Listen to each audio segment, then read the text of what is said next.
You're listening to the Bearded Theologians podcast, hosted by Zach Bechtold and Matt Franks. If you'd like to learn more about the Bearded Theologians, you can go online at beardedtheologians.com, where we have past podcasts, blogs, and a couple items for sale. So check us out, beardedtheologians.com. Thank you for listening, and enjoy this week's show.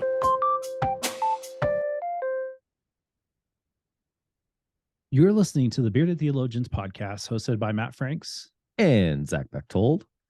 So this week, for a couple weeks, we're going to look at a series that we call Jesus Engaged, where we're going to look at various stories about Jesus and have conversations about how Jesus engaged us through calling us, engaging the outsiders, engaging the insiders, and engaging in miracles. And so this week we're going to start with calling, and what a great way to do that. In the liturgical season, this is the Sunday that Jesus begins his ministry and calls.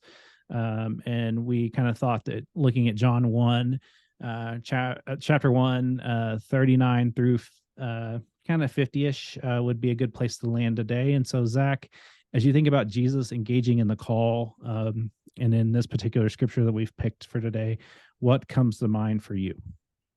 Yeah, well, all of it, right? Like, I was just looking through all four gospels and just kind of getting us there's a call story to the disciples, or the folks to follow Jesus in each of the gospels, which makes sense. No surprise there.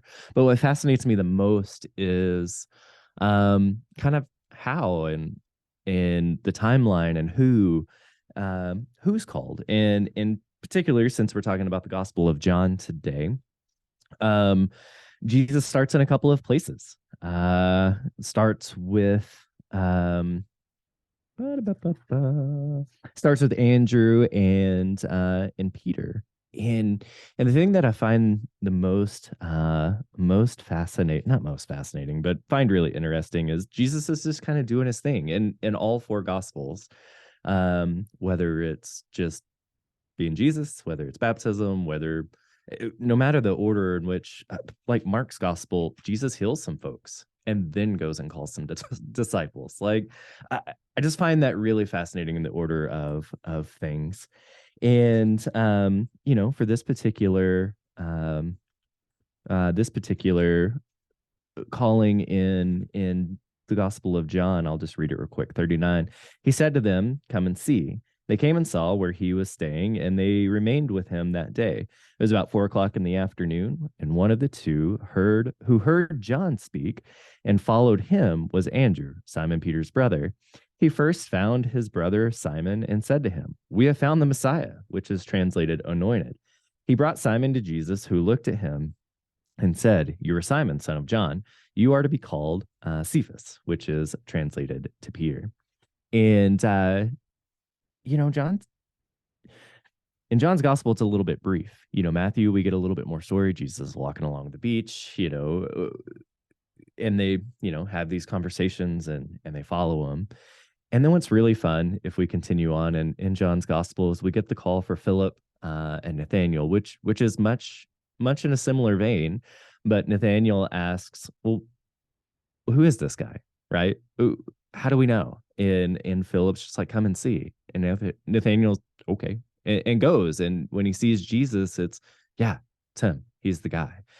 And so I don't know. I just find call stories really fascinating. We have brief kind of historical, quick conversations, and they follow Jesus. But something that I always remind myself and my congregation and folks when I teach about call stories is we have to know Jesus didn't go into these blind with these people. I think they had conversations. I think they had previous relationships, that none of this was just, hey, Jesus showed up one day and now people are following him. I think there's some foundational work that Jesus did, and especially with the disciples, walking along the shores with them, being in community and relationship with them, I think is an important thing to remember. And even in the instance of Andrew and Peter and Philip and Nathaniel, the idea, the invitation to come and see, at the very least, there's still a relationship, not only with Jesus in at least one of the individuals, but that relationship carries on, and it shows discipleship. It shows, um, gosh, it just shows what an invitation can do when there's relationship. So, uh, in a very roundabout way, that's kind of where I'm at on these stories. 2023, you're muted.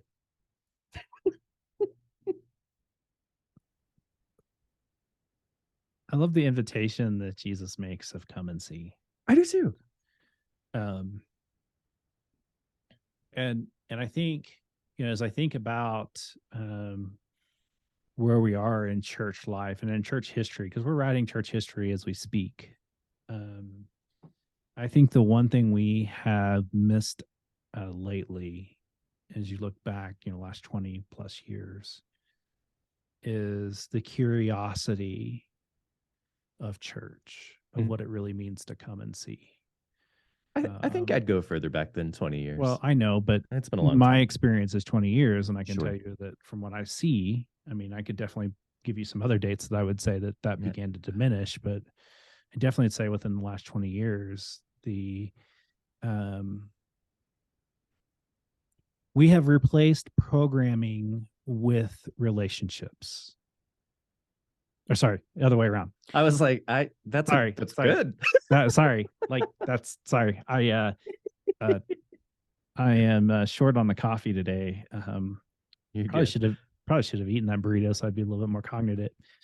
But we have replaced relationship building with programs, and I'm troubled by that now, because I feel like the invitation that Jesus makes to come and see is to come and see a relationship, and I'm going to show you things that you'd never ever expected before. It's not come and join my program. Right. Well, the original invitations come and see, and the invitation that we've been making in the last X number of years, right, is build it and they will come. Come to what?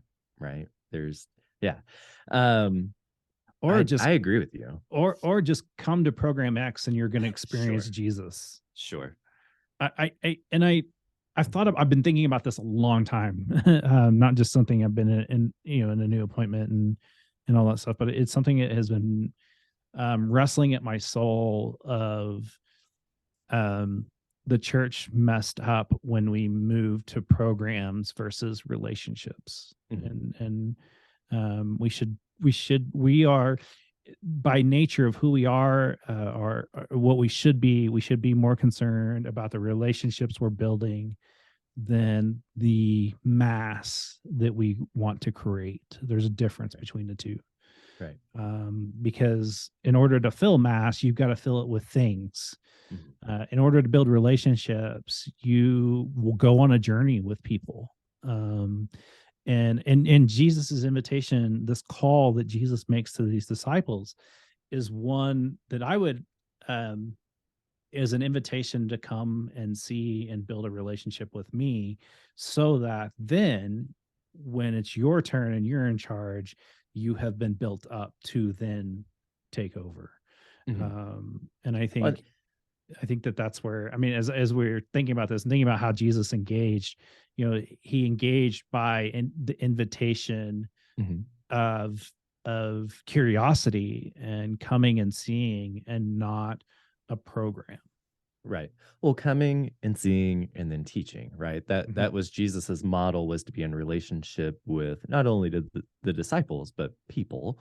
And Jesus consistently sends people out, no matter what time frame, right? Throughout all of the Gospels, it's come and see and now go. Come and see and now go. And from day one, Jesus is building and teaching towards sending people out on their own, sending people out in groups, sending people out in community, to continue, not even to replicate, but to continue on the relationships they have and to build new ones. And we see it with the disciples constantly, especially as we get towards the end of all four Gospels, and Jesus starts talking about going away. They panic. What do you mean you're going away? I've been preparing you for this moment, right? And I think we do the same thing, even when we do it well and we're building relationships, we still struggle with whatever leader it is, right? The pastor, the small group leader, a youth director, it doesn't matter. When we have a fear of our leaders leaving, because we're not sure if we can do it without them. And even in the best of scenarios, that's just tough. And you and I, as Methodist pastors who move around a whole bunch, we deal with it a lot, right? Like we think about it quite a bit, but it's still hard. It's still hard. Yeah. And the other thing that I would add to Call's story is when we read through the Gospels, not to forget that we too have a story. We too have a Call story that probably rhymes quite a bit with those that we see throughout the Gospels and in the New Testament, quite a bit. And we should tell those stories. We should share them as often as we can, because I would imagine the people around us feel the same or have experienced similar or are experiencing similar and don't know what to do with it, right? Yeah, and I think too that we forget that the call was a continual thing. Yeah. It was something you come and see is come and experience. Mm-hmm. And then make it your decision. Like not even like, Jesus never gets to that point of asking, until we get later in the Simon Peter, when he says, Jesus, do you love me? Right. Feed my sheep. Like to me, that's the end. That was the last time that Jesus really like, all right, so here it is. Like, feed my sheep. Do that. And you know what's crazy, Peter? I showed you how to do it over and over and over and over again. And so I think for us, I think this is why the engagement of Jesus in the call isn't a one-time experience, and it is an experience to come and see and experience and grow. And I really believe that in the church, we've done a really good job of saying, come. We have not done a good enough job to say, see, hear, taste, smell, experience. Sure. And doing a really good job to say that invitation's continual and happens over and over again. I mean, it's the same invitation that Peter gets to step out of the boat. Come and see. Follow me. Come right? and see. It's another invitation to follow, to go, to be called, right? And we see it with all of the disciples constantly, but all of the people who surround Jesus. It's that, you're right, it's that simple invitation of come and see. And we as churches and as leaders and as pastors and people who are involved in things, let's not only make the invitation, but let's be prepared when people show up. Rather than surprised people showed up, let's be prepared that people are showing up, right? Yeah. And I think it's like, so I love listening to the Unstuck podcast. It does inspire me and gets me thinking a lot, in the sense of a church leader. And one of the things that they posed in this last week's episode on pruning was talking about, like, instead of creating a program that is geared for young families, plan your program that would include young families. And so, like, if you want young families to be in your worship experience, what are you doing for those families in your worship experience? Are you making necessary things? Are you providing necessary space for young families to engage your church? If you're not, then don't expect any kind of program to bring families into your church for Sunday morning, because you're not planning for them. We have to plan. And it goes back to call. Like, we've got to call. Like, we've got to make an invitation to come and see what we're doing. We want you here, and here's what we do to say we really want you here, and be proactive on that, and not just be we would have children if we would just do the ministry model of children's ministry we've been doing that hasn't been effective for a very long time. And I, that's something that has just, after I heard that, it really struck a chord with me, thinking about how we can better do that in my congregation. But then, I think that if I have opportunities to talk about that in other congregations, I definitely ask that question, because I ask that question a lot, is how do we get young families in the church? Well, are you programming for young families? I think that's a good conversation to have. It is. And to go back to the original, or not the original, but a conversation we had earlier with programming and relationships, right? Have something ready to go, have something already in place, whether families or whomever shows up, right? But that relationship piece, that's what keeps people around, and that's what grows the program or the thing that's going on, more so than just having something available. Because if we just have the program, we're going to see a revolving door of people because there's no reason to stay.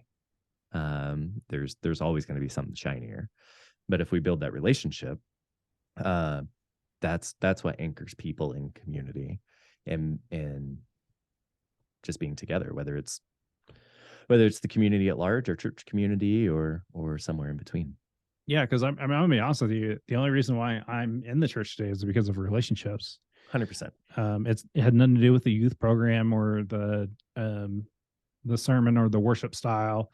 Mm-hmm. It had everything to do with the relationships that I was able to build with people that I now are, like their family. Yeah. And I think that those are those things that